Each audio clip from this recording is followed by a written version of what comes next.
হাতে বুনছেন মাথার টুপি, কারিগর কেউ গৃহবধূ, কেউ শিক্ষার্থী। এই টুপি দেশের গণ্ডি পেরিয়ে যাচ্ছে মধ্যপ্রাচ্যের সৌদি আরব, ওমান ও দুবাই। এটা শুধু টুপি তৈরি নয়, এক উপজেলার শত শত নারীর ভাগ্য বদলের গল্প। পবিত্র রমজানে এভাবেই আপন হয়ে উঠুক সবাই ইসপির আপন করা স্বাদে। ইসপি আপন করা স্বাদ। আর এই গল্পের মূল চরিত্র কুড়িগ্রামের অলিপুর উপজেলার পাতিলাপুর গ্রামের মুর্শেদা বেগম। তার বাড়িতে প্রায় প্রতিদিন বসে টুপি তৈরির এক মিলন মেলা। আবার কেউ কেউ নিয়ে যান বাড়িতে। কাজ শেষে বুঝে নেন মুর্শেদা বেগম। তার উদ্যোগে বাড়তি আয়ের উপায় মিলেছে গ্রামের নারীদের। টুপি সেলাই করি, আমার মনে করো কাপড় চোপড়, পড়ালেখার খরচ, পাশাপাশি আমার বোনের পড়ালেখার খরচ, এইভাবে আর কি চালাই। এই এজেন্টের টাকা দিয়ে আমার পরিবারের খরচ চলে এবং এবার একটা ছেলেকে ইন্টারে পড়াইতেছি।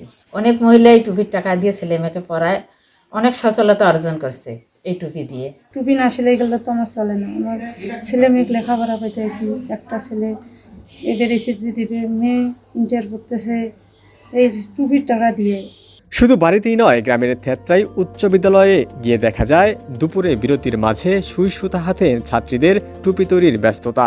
আমি এই টুপির কাজটা করে বাল্যবিয়ে থেকে মুক্ত হয়েছি এবং আমার পড়াশোনাটা আমার ভালো চলছে।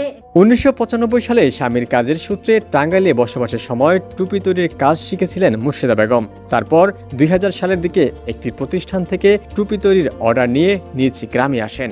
গ্রামের নারীদের উৎসাহ দেন, মিলেছে সফলতাও। অনেকের কাছে গ্রামটি এখন মুর্শেদার টুপির গ্রাম নামেও পরিচিত।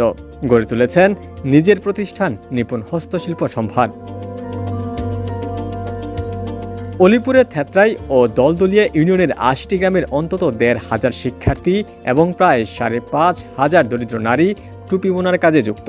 মুর্শেদা বেগমের উদ্যোগকে সাধুবাদ জানিয়ে সহযোগিতার আশ্বাস দিয়েছে উপজেলা প্রশাসন এবং বাংলাদেশ ক্ষুদ্র ও কুটির শিল্প কর্পোরেশন।